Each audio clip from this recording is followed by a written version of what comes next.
Hola, yo soy el profesor Rafael y hoy día nosotros vamos a hablar sobre las figuras de linguagem. Em algumas aulas anteriores, nós falamos sobre as obras do poeta Federico Garcia Lorca e falamos sobre o sentido figurado em algumas expressões. Esse sentido figurado conota das figuras de linguagem.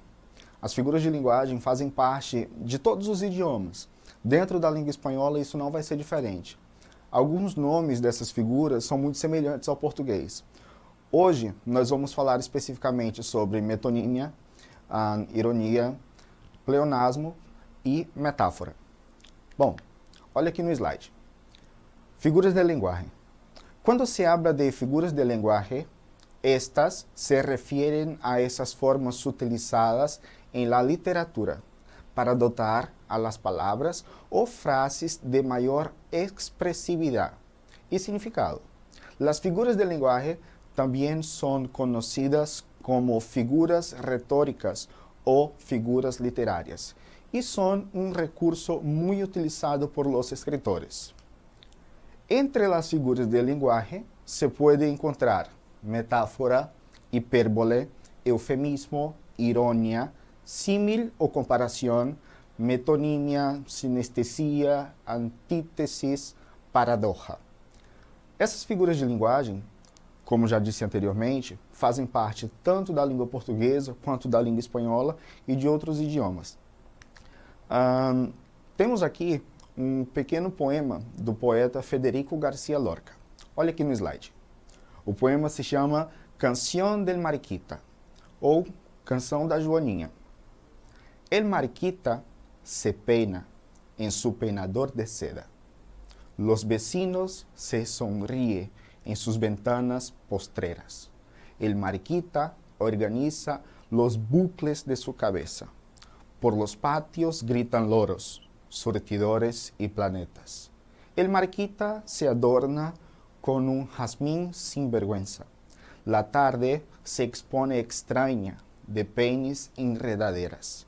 El escándalo temblaba rayado como una cebra. Los mariquitas del sur cantam em las azotecas. Bom, dentro desse texto nós temos algumas palavras que são diferentes, digamos assim, de um sentido literal. O uso de figura de linguagens dentro de poemas, de poesias e de obras literárias são comuns. Por quê? Através de algumas palavras ou de algumas expressões eu consigo dizer outras. Dentro dos poemas de Federico Garcia Lorca, como falamos na classe anterior, grande parte das figuras de linguagem tem uma conotação triste, que puxam mais para a ideia de morte, de falta de vida. Até porque era assim que o poeta se sentia durante a sua vida, sempre fechado, acobertado por algumas situações e utilizava, através da poesia e através das figuras de linguagem, uma maneira de expressar seus sentimentos. Bom, nós vamos falar agora sobre a utilização de alguns dessas figuras de linguagem. A primeira que nós vamos falar aí no slide é la metáfora. La metáfora, figura que consiste en usar palabras en un sentido distinto al que tienen, pero guardando cierta relación de semelhança.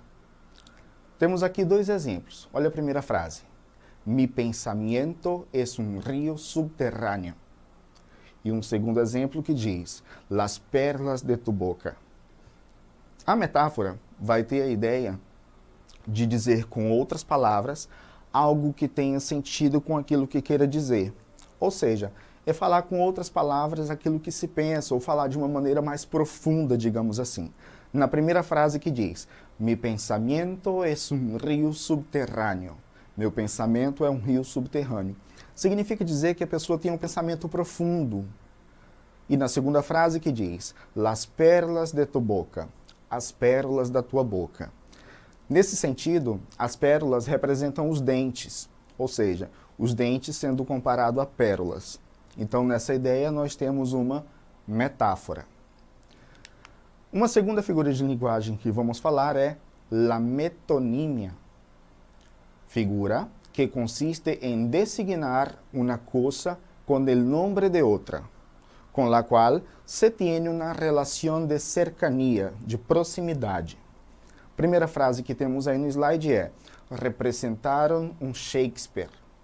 E na segunda frase temos: he leído mucho a Machado de Assis.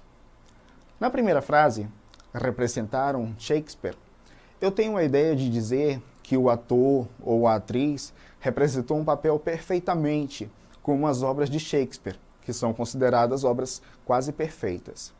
E na segunda eu tenho: he leído mucho a Machado de Assis. Li muito Machado de Assis. Nessa ideia eu tenho uma contraposição entre a palavra Machado de Assis e suas obras. Quero dizer que li as obras de Machado de Assis, mas ao invés de determinar quais livros ou quais obras, eu utilizo o nome do autor. Dentro dessa perspectiva, eu tenho la metonímia. Uma outra figura de linguagem que está aparecendo agora no slide é pleonasmo. Dentro do português, nós temos uma palavra igual, de pronúncia igual, e que significa a mesma coisa. O conceito de pleonasmo é: se produce quando se utiliza uma redundância al emplear vocábulos que poderiam resultar innecessários para entender o sentido completo de uma frase, por lo general com a finalidade de intensificar seu significado. Ou seja, dentro da ideia de pleonasmo, eu vou ter uma repetição que não é necessária, uma reafirmação daquilo que foi dito, que não tem necessidade alguma de ser falada. Temos aqui em exemplo duas frases. A primeira diz: te vi con mis propios ojos. E uma segunda que diz: Carlos salió para fora. Tem um pleonasmo empregado dentro das duas frases. Por quê? Não é necessário que eu diga que vi com os próprios olhos. Se eu vi, foram com os olhos. E na segunda frase diz: Carlos saiu para fora. Se saiu, também é para fora. Não existe uma necessidade de repetir. Porém, como se trata de uma figura de linguagem, algumas vezes a utilização desse pleonasmo pode não necessariamente representar um erro, mas sim uma ênfase dentro daquilo que quer ser dito, dependendo do texto. Por exemplo, poemas, que são sempre muito profundos. O outro que vamos falar é la ironia, ou a ironia em português. A diferença de uma palavra e outra está na sílaba tônica, do português e do espanhol. No espanhol eu digo ironia, com a sílaba mais forte lá no final. E essa diferença vai ter também dentro da língua portuguesa. Como definição, nós temos aí: ironia, figura que consiste em expressar uma ideia distinta de lo que se dice, através de recursos como o doble sentido ou o juego de palavras. A ideia da ironia, dentro dessa perspectiva, é dizer que vai existir um duplo sentido dentro daquilo que quer ser dito, mas que esse duplo sentido ele pode ser ou não malicioso e vai depender da forma como o ouvinte vai interpretar. Temos aqui duas frases. A primeira diz: era solo que me faltaba para cerrar mi dia maravillosamente bien. E uma segunda diz: hoy estoy animado como el oso perezoso. Na primeira frase, nós temos: era só o que me faltava para o meu dia terminar maravilhosamente bem. Percebam que dentro dessa frase, o tom de voz e a maneira como ela é dita, já se percebe uma ironia. Na segunda frase diz: hoje eu estou animado como o bicho preguiça. Também uma ironia. O bicho preguiça tem movimentos lentos, nunca está animado. Então, cabe dentro da ideia dessas duas frases esse sentido mais irônico. Uma outra figura de linguagem que nós vamos também falar agora seria a comparação, a hipérbole e a sinestesia. Cada uma dessas vai ter a sua utilização também. Símil, ou comparação, consiste em comparar duas coisas ou conceitos para dar uma ideia mais expressiva e caracterizada de uma de elas. Temos aqui como um exemplo a frase blanca como la nieve, ou seja, está fazendo uma comparação entre a cor branca e a neve. Uma segunda figura de linguagem que aparece aí é hipérbole. Se refere a quando se magnifica ou diminui de maneira exagerada uma característica de uma coisa em uma oração. Por exemplo, Pedi desculpa 1000 vezes. E sinestesia. Esta figura consiste em atribuir uma sensação, seja auditiva, olfativa, visual, gustativa ou táctil, a um objeto al qual não lhes corresponde convencionalmente. Por exemplo, ella sintió el sabor frío de la derrota. Dentro do símil da comparação, nós vamos ter essa ideia de comparar uma coisa com outra. Dentro da hipérbole, vamos ter a ideia de grandeza, né? Dentro da frase diz, pedi desculpa 1000 vezes. E a sinestesia vai fazer essa comparação física, tátil, degustativa, como, por exemplo, ela sentiu o sabor frio da derrota. A figura de linguagem, como foi dito anteriormente, tem uma função primordial, principalmente dentro da literatura, de textos literários. Existem, pelo menos hoje, dentro da língua espanhola, 35 figuras de linguagem, cada uma com um sentido específico no uso. Como o nosso tempo é muito curto, não vamos conseguir falar de todas, mas as principais são essas. Vamos agora para as práticas. Temos aqui 2 atividades onde vamos estabelecer o que foi aprendido agora nessa aula. Primeira atividade. Eu tenho aí para vocês um quadrinho da personagem Mafalda, que trabalhamos lá na segunda aula. Dentro do quadrinho aparece Mafalda, o pai, o irmão e a mãe. Mafalda vem trazendo o pai juntamente com o irmão e fala: mandamos todos os dias um padre para que esta maldita oficina nos devuelva esto. Mandamos todo dia o nosso pai para o escritório para que no final do dia nos devolvam isso. Essa referência que a Mafalda faz com o pai, está destacada dentro do texto, chamou o pai de isso. O que seria esse isso, segundo a Mafalda? Seria uma hipérbole, uma coisa grande, uma grandeza? Seria uma ironia, um duplo sentido? Seria uma metáfora? Seria um pleonasmo? Ou seria uma metonímia? Dentro da frase, a Mafalda se refere ao pai como isso. Seria uma ironia. O isso que a Mafalda se refere é um homem triste, cansado, que não corresponde ao que o pai dela é. Então temos aí dentro dessa questão uma ironia. Numa segunda atividade, temos aí correlacionado em 2 colunas. Letra A, hipérbole. Letra B, ironia.